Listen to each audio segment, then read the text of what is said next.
우선 선물 트레이딩으로 돈을 잃은 사람은 금붕어보다 매매를 못하는 겁니다. 왜냐하면 금붕어가 매매해도 돈을 절대로 잃을 수 없는 곳이 선물 시장이거든요. 이 뭔 개소리야! 뭔 소리인가 싶으신가요? 자, 그럼 지금부터 제 얘기 한번 잘 들어봐 주세요.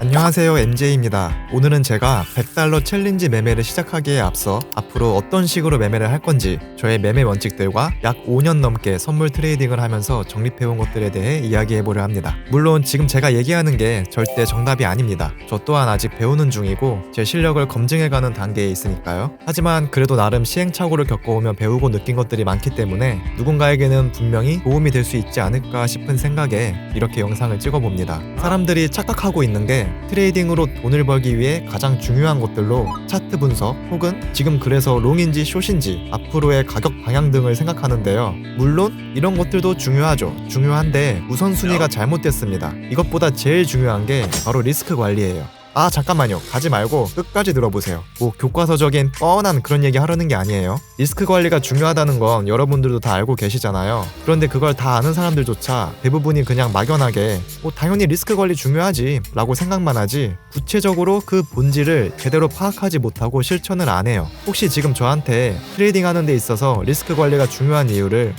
적게 잃는 게 중요하다, 수익이 나면 출금을 자주 해야 한다, 이런 누구나 할 수 있는 듣기 좋은 소리 말고 수학적으로 객관적인 증명이 가능한 근거를 토대로 설명하실 수 있나요? 없으시다면 지금 이 영상 끝까지 시청해주세요. 그럼 여러분의 트레이딩 수익이 지금보다 훨씬 늘어날 겁니다. 오케이.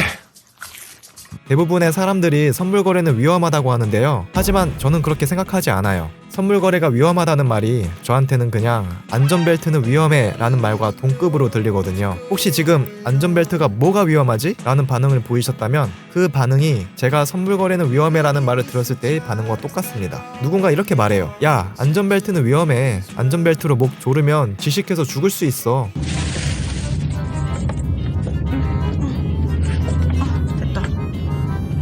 이거 원래 이렇게 되는 거예요? 안전벨트가. 목이 쫄리는데.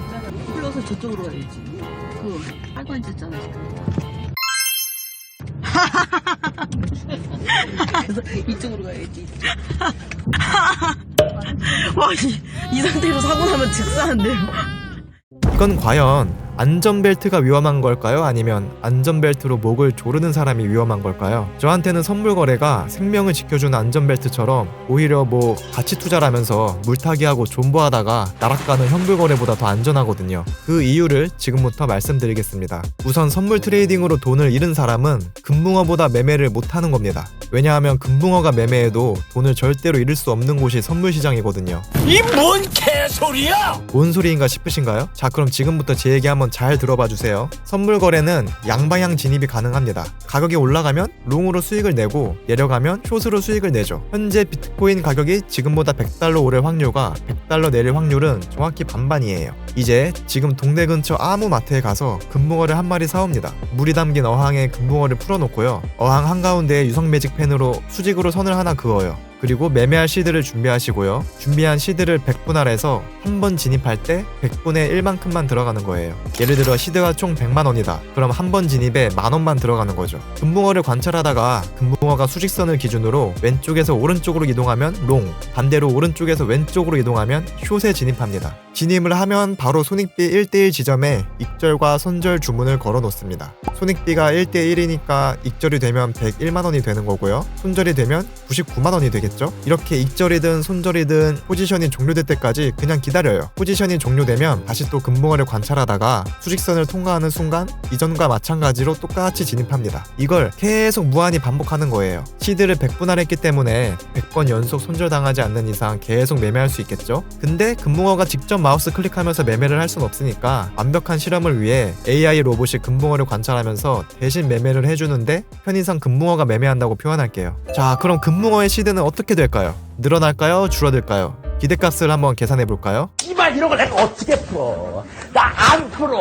이런 거 안 나올 거니까 말을 내. 손익비가 1대1이니까 익절할 확률이 50%, 손절할 확률이 50%예요. 익절할 경우 수익금은 만원, 손절할 경우 손실금도 만원이니까 기대값 계산을 해보면 이렇게 0이 나오죠. 즉 수익도 손실도 없는 상황인 거죠. 따라서 금붕어는 100만원의 원금을 그대로 유지합니다. 매매를 아예 안 한 게 아니라 100번 넘게 해도 원금이 그대로 유지된다는 거죠. 따라서 선물 거래로 돈을 잃은 사람은 원금을 그대로 유지하고 있는 금붕어보다 매매를 못하는 거다라는 결론에 이르렀습니다. 얘 이런 족같은. 이제 매매를 좀 해보신 분들은 여기서 반박을 하시겠죠. 그건 단순히 이론인 거고 실제로 매매해보면 거래 수수료에다 슬리피지 손실도 있어서 원금은 줄어들 수밖에 없다라고요. 네, 맞습니다. 사실 금붕어가 실제로 매매를 한다면 거래 수수료랑 슬리피지 때문에 계속 반복한다면 원금은 점점 줄어들 겁니다. 자, 그런데 과연 선물 거래로 돈을 잃은 사람들 대부분이 수수료와 슬리피지만큼의 손실만 입었을까요? 분명히 그 이상을 잃었습니다. 그럼 여기서 한 가지 확실한 사실을 알 수 있죠. 선물 거래로 수수료와 슬리피지 이상의 손실을 입은 사람은 금붕어보다 매매를 못한다. 금붕어는 정확히 수수료와 슬리피지만큼의 손실만 입었습니다. 지금 선물 트레이딩 하면서 손실을 보고 계신 분은 거래 내역을 다시 확인해보고 지금까지 잃은 금액이 과연 수수료와 슬리피지만큼의 손실인지 계산을 해보세요. 만약 그 이상으로 잃으신 거면 진짜 금붕어보다 매매를 못한 겁니다. 카지노에 가면 플레이어의 승률이 50% 미만이기 때문에 게임을 많이 하면 할수록 돈을 잃을 수밖에 없습니다. 하지만 선물 트레이딩은 손익비 1대1 가정 시 승률이 50%이기 때문에 매매 횟수가 많아지면 실드는 원금에 수렴하고 돈을 잃을 수가 없어요. 하지만 거래소 특성상 거래 수수료와 슬리피지의 손실이 생기죠. 따라서 선물 트레이딩은 원래 수수료와 슬리피지만큼만 잃어야 정상이에요. 근데 이상하지 않나요? 분명히 사람은 금붕어보다 지능이 높은 존재인데 어째서 금붕어보다 더 많은 돈을 잃는 걸까요? 그 이유가 뭐라고 생각하시나요? 그냥 얘기해 이 새끼야. 뭘 물어봐 이 씨발놈아. 그 이유를 알기 위해서는 우선 사람과 금붕어의 차이를 생각해 봐야겠죠. 결정적인 차이는 바로 돈에 대한 감정의 유무입니다. 우선 금붕어는 돈에 대한 감정이 없습니다. 돈이 뭔지도 몰라요. 수익과 손실이 뭔지도 모르고 그저 어항 속을 왔다 갔다 헤엄칠 뿐이죠. 뭐 만원을 벌든 잃든 아무런 감정이 없어요. 하지만 우리 인간은 다릅니다. 돈에 대한 감정이 있죠. 만원을 벌면 좋아하고요. 가자. 또 간다. 찐바르다. 지금이냐. 튀어. 아, 빨자. 잃으면 슬퍼해요. 내시연봉 연봉 스타트 계좌 영원 고 아 씨발 키보드 부셔졌어.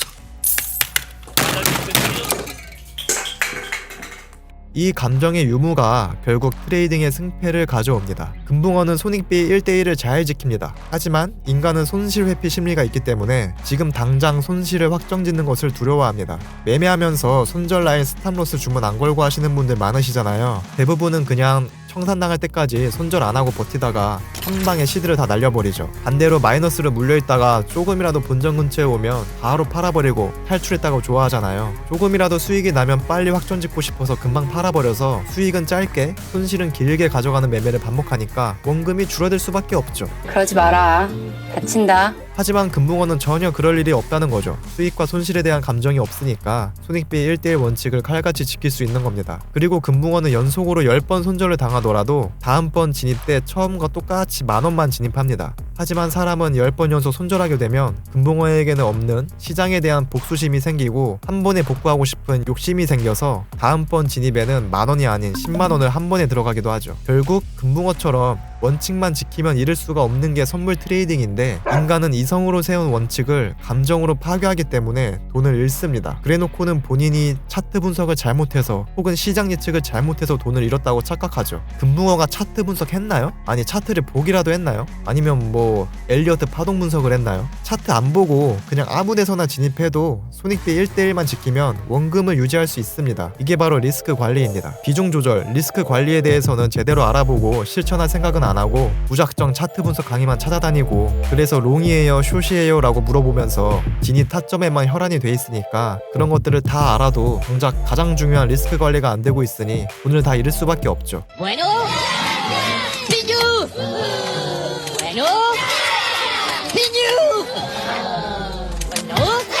외국에서 이런 실험을 했어요. 40명을 대상으로 승률 60%인 게임을 100번 시켰는데 각각 판돈으로 $1000를 받고 많든 적든 원하는 만큼 각 게임에 돈을 걸라고 했어요. 과연 40명 중에서 돈을 번 사람은 몇 명이나 될까요? 40명의 참가자 중 무려 단 2명, 즉 5%만이 원래의 판돈 $1000보다 많은 돈을 남겼다고 합니다. 어째서 승률 60%인 돈복 사기를 두고도 40명 중에 2명만이 돈을 벌었을까요?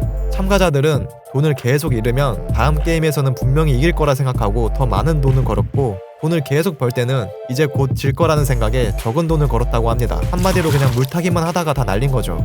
그냥 금붕어처럼 매번 베팅 때마다 $10씩만 걸었으면 시드는 저절로 복사가 되는 건데, 승률 60%짜리 돈복 사기를 갖다 줘도 40명 중에 2명만이 돈을 벌었다는 겁니다. 이 40명이 뭐 바보라서 그랬을까요? 박사 학위를 가진 40명을 대상으로 한 실험이에요. 비중 조절, 즉 리스크 관리를 못하면 아무리 차트 분석을 잘해서 매매 승률이 60%가 되더라도 돈을 벌 수 없습니다. 3천억을 번 원효띠가 실시간으로 진입 타점을 알려줘도 리스크 관리가 안 되면 어차피 돈을 다 잃을 수밖에 없어요. 배짱 하나 볼만하네요. 애매하게 걸치는 거 성격에 안 맞습니다. 하지만 언젠가는 부러지죠. 왠 줄 알아요? 항상 모든 걸 거니까. 10번을 이겨도 한 번만 지면 다 잃죠.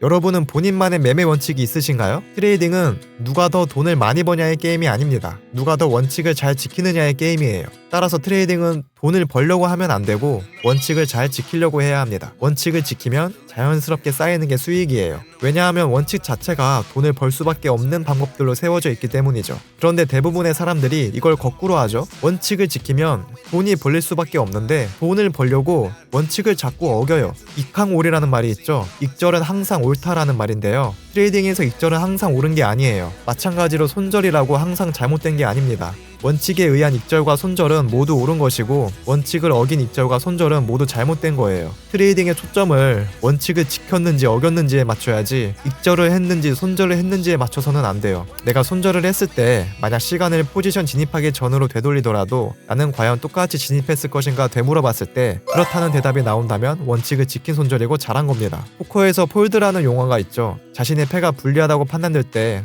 돈을 더 베팅하지 않고 게임을 포기하는 것을 폴드라고 하는데요. 포커에서는 불리한 상황에서는 폴드를 하며 칩을 지키잖아요. 포커 랭킹 1위인 사람은 포커 칠 때마다 모든 판에서 칩을 하나도 안 잃고 계속 따기만 하나요? 아니잖아요. 포커 잘하는 사람일수록 잘 잃으면서 칩을 지켜나가죠. 오히려 실력 없는 사람들이 레이즈하면서 쌓아올린 칩을 중간에 폴드하기 아까워서 그냥 올인 때리다가 한 번에 잃죠. 포커에서 폴드가 잘못한 행동이 아니라 이기기 위해 꼭 필요한 행동이듯 원칙에 의한 손절 또한 마찬가지로 트레이딩에서 잘못된 행동이 아니라 수익을 내기 위해 꼭 필요한 행동이라는 거죠. 그럼 도대체 원칙을 어떻게 세워야 할까요? 매매 원칙 세우는 방법에 대해서는 다음 영상에서 다루겠습니다. 다음 영상까지 다 보시고 나면 분명 여러분들의 트레이딩 수익이 지금보다 훨씬 늘어날 것입니다. 그럼 다음 영상에서 뵙겠습니다. 감사합니다.